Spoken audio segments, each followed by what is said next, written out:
एक समय सब सहज समाज, राज सभा रघु राज विराजा, एक समय सब सहित समाजा, श्रवण समीप भय सित केसा, मनहु जरठपन अस उपदेशा, श्रवण समीप भय सित केसा, मनहु जरठपन अस उपदेशा, श्रवण समीप भय सित केसा।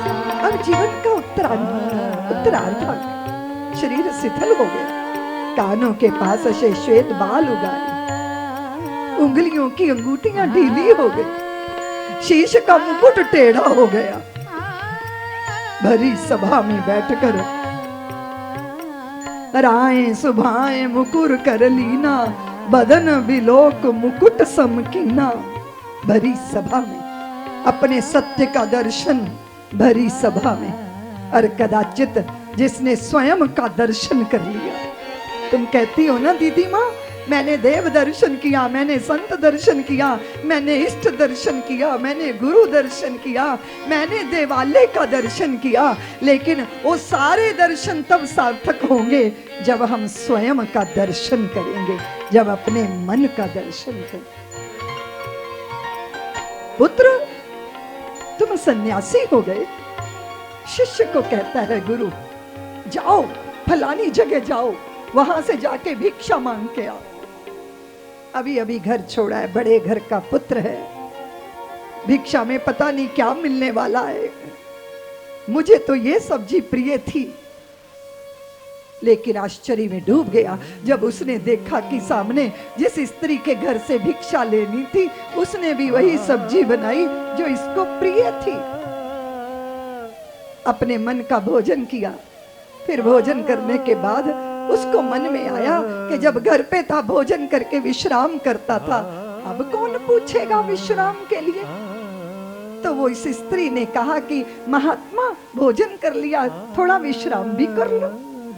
ये चौंक गया कि मैं जो मन में सोचता हूँ, ये स्त्री वही बात, वही प्रस्ताव मेरे सामने रख देती है। शैया पे लेटे लेटे महात्मा सोचता है, पराई शैया पे पड़ा हूँ।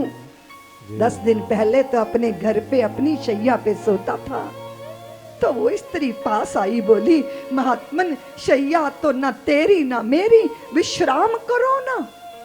ये चौंक गया, उठ के बैठ गया। इसको लगा जरूर कुछ गड़बड़ है, ये स्त्री मेरे मन की जानती है। लौट के आया, बोले गुरुदेव मैं वहां नहीं जाऊंगा। क्यों पुत्र, तो वहां क्यों नहीं जाएगा? गुरुदेव मैंने सब्जी का विचार किया तो मेरे को वही सब्जी मिली जिसका चिंतन मैंने किया। विश्राम के बारे में सोचा, उस स्त्री ने कहा तुम विश्राम कर लो। शैया के बारे में सोचा, वो स्त्री बोली शैया का विचार क्यों करते हो?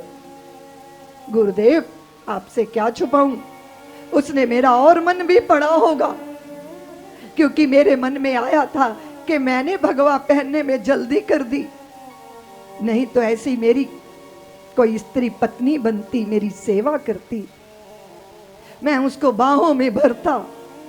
मेरे इस विचार को भी तो स्त्री ने पढ़ा होगा, सोचती होगी कि कैसा साधु है। गुरुदेव बोले तू रोज वहीं जाएगा। नहीं गुरुदेव मैं नहीं वहां जाऊंगा, वो स्त्री मेरे मन की पढ़ लेती है।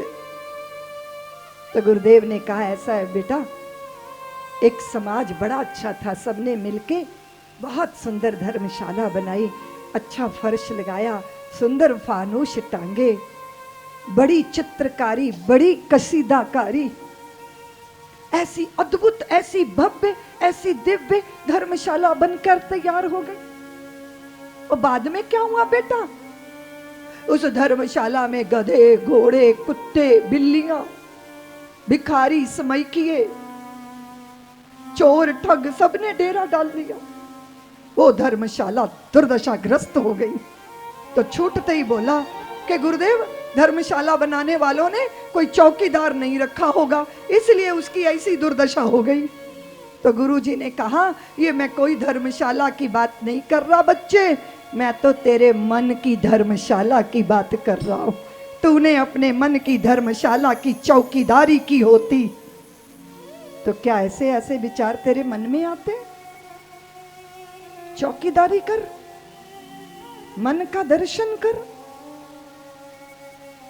अपने मन के प्रति सजग हो जा। बहुत बार लोग मुझे कहते हैं, दीदी माँ, जब हम ध्यान करते हैं तो मन इधर उधर बहुत भागता है और हम पकड़ पकड़ के लाते हैं, फिर भाग जाता है। तो तुम्हारा मन वो वृंदावन ब्रज में काले रंग के चींटे होते हैं, उनको जिधर से रोको वो लौट के उधर ही आते हैं।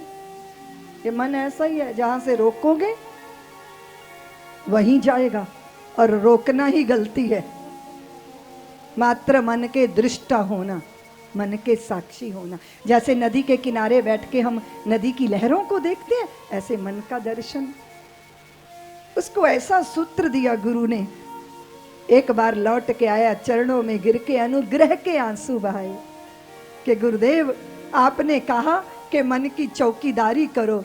मैं अच्छे विचार, बुरे विचार से मुक्त हो गया, मैं विचार मात्र से मुक्त हो गया। मैंने निर्विचार अवस्था का बोध पाया, और निर्विकल्प मन की निर्विचार अवस्था ही समाधि है देवियों।